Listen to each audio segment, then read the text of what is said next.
Hello friends, welcome back to our YouTube channel.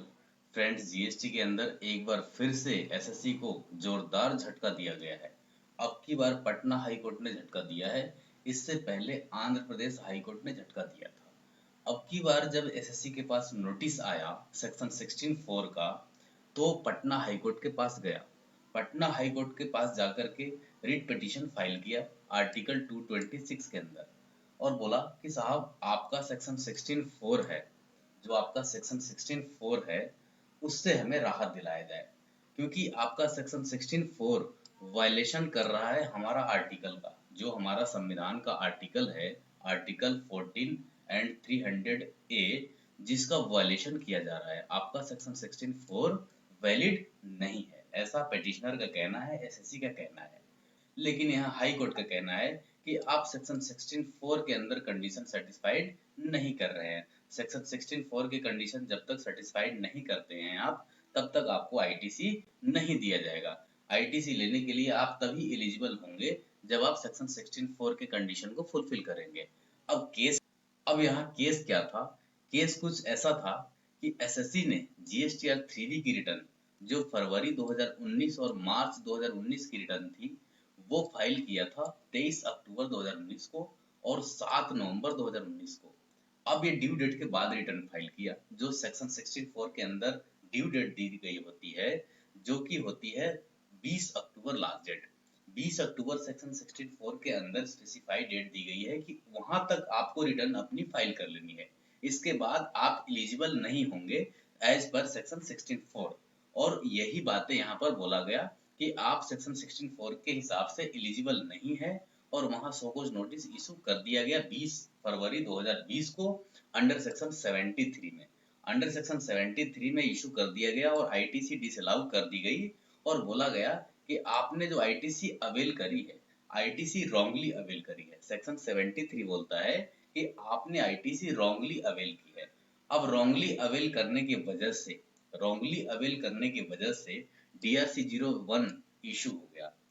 DRC 01 issue होने ही साथ tax, interest और penalty, जो ITC avail किया गया था एसएससी के द्वारा, उसके ऊपर इंटरेस्ट और पेनाल्टी भी लगा दिया गया। अमाउंट हो गया 1,34,12,983 रुपए का डिमांड इनिशिएट कर दिया गया। यहाँ पर इंटरेस्ट भी लगा दिया गया, पेनाल्टी भी लगा दिया गया। यहाँ कोई सुनवाई नहीं हो रही है एसएससी की। एसएससी बार बार कह रहा है कि आपका सेक्शन 16(4) जो है वो वैलिड नहीं है, हमारा कॉन्स्टिट्यूशनल राइट्स का वायलेशन कर रहा है। लेकिन यहाँ कोर्ट का कहना है कि हमारे सेक्शन 16(4) के हिसाब से, सेक्शन 16(4) के हिसाब से आईटीसी इनएडमिसेबल है। यहाँ पे एडमिसेबल आईटीसी नहीं माना जा रहा है सेक्शन 16(4) के हिसाब से, क्योंकि आपने आईटीसी जो अवेल करी है वो सेक्शन 16(4) के कंडीशन को फुलफिल नहीं किया है, इसलिए आपको सेक्शन 16(4) के अंदर आईटीसी डिसअलाउ किया जा रहा है। हाई कोर्ट क्या बोलता है? पटना हाई कोर्ट का कहना है कि आप सेक्शन 16(4) के कंडीशन को एक बार पढ़ लो। 16(4) के कंडीशन क्या बोलता है, आप एलिजिबल कब होते हैं आईटीसी अवेल करने के लिए। 16(4) बोलता है a registered person shall not be entitled to take input tax credit in respect of any invoice or debit note for supply of goods or services or both after the due date of furnishing of the return under section 39। Section 39 का मतलब 3B की return की बात की जा रही है कि आपको 3B की रिटर्न फाइल कर लेनी है। कब तक फाइल कर लेनी है? For the month of September, September month की रिटर्न होती है, उसके ड्यू डेट तक।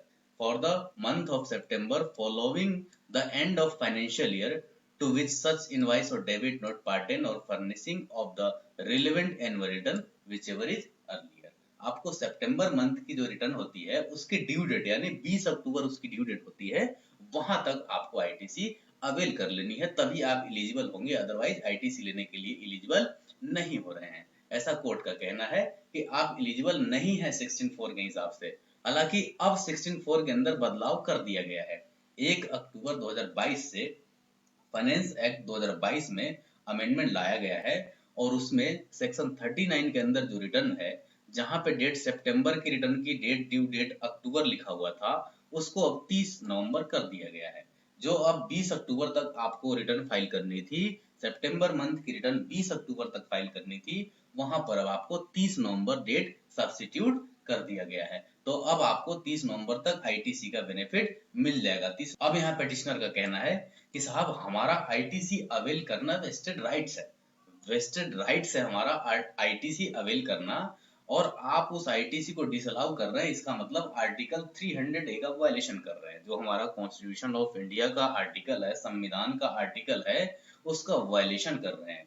क्योंकि हमारा यहाँ वेस्टेड राइट्स है, आईटीसी अवेल करना वेस्टेड राइट्स है, और उस वेस्टेड राइट्स का उल्लंघन किया जा रहा है, हमारा कॉन्स्टिट्यूशनल राइट्स का उल्लंघन किया जा रहा है। यहाँ आईटीसी डिसअलाउ नहीं होनी चाहिए। हमारा आर्टिकल 19(1)(g) का वायलेशन किया जा रहा है, आर्टिकल 300A का वायलेशन किया जा रहा है, आर्टिकल 13 का वायलेशन किया जा रहा है। जो हमारे संविधान के आर्टिकल है, उन सारे आर्टिकल्स का वायलेशन किया जा रहा है। आईटीसी डिसअलाउ नहीं होनी चाहिए। लेकिन हाई कोर्ट का कहना है कि नहीं, हम कोई आपका आर्टिकल का वायलेशन नहीं कर रहे हैं। आप सेक्शन 16(4) के कंडीशन को फुलफिल कर देंगे तभी आपको आईटीसी दिया जाएगा, अदरवाइज आपको आईटीसी नहीं दिया जाएगा। ऐसा कोर्ट का कहना है कि आईटीसी लेने के लिए आप एलिजिबल तभी होंगे जब सेक्शन 16(4) के कंडीशन को फुलफिल करेंगे, अदरवाइज आपको आईटीसी नहीं दिया जाएगा। यहाँ पर हाई कोर्ट ने एसएससी की सारी बातें सुनते हुए, समझते हुए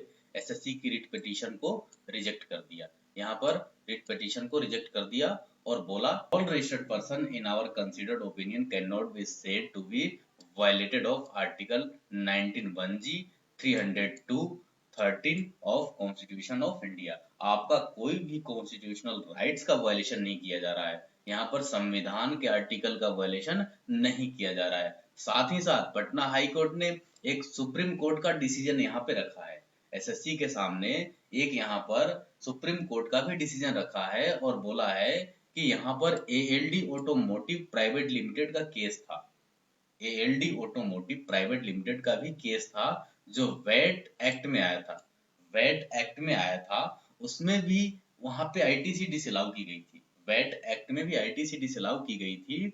ऐसा नहीं कि जीएसटी के अंदर ही ऐसी लिमिट रखी गई है, प्रीवियस लॉ में भी वैट टाइम में भी ऐसी लिमिट रखी गई थी कि आपको आईटीसी अवेल करनी है प्रीवियस ईयर की, तो उसके लिए एक टाइम लिमिट होगी, उस टाइम लिमिट के अंदर ही आपको आईटीसी अवेल कर लेनी है।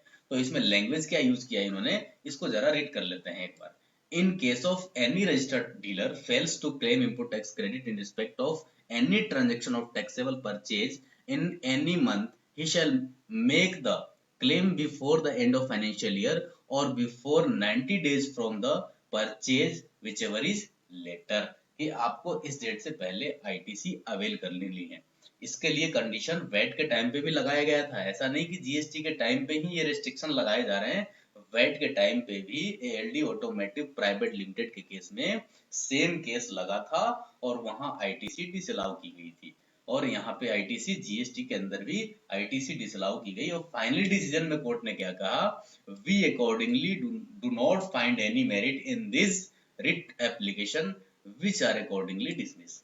यहाँ पर रिट पिटीशन डिसमिस कर दिया गया। इसका मतलब ये होता है कि अब आपको सेक्शन 16(4) के अंदर कोई भी किसी भी तरह का रिलीफ नहीं मिलेगा। तो आपसे निवेदन है, आपसे रिक्वेस्ट है कि आप अपनी रिटर्न टाइमली फाइल करें और ऐसी स्थिति ना उत्पन्न होने दें ताकि आपके ऊपर भी इंटरेस्ट पेनाल्टी का बर्डन पड़ सके। आप अपनी रिटर्न टाइमली फाइल करें, आईटीसी जो अवेल करनी है टाइमली अवेल करें ताकि ऐसी कोई दिक्कत ना आए। वीडियो यहीं एंड करते हैं। Thank you so much watching for this video.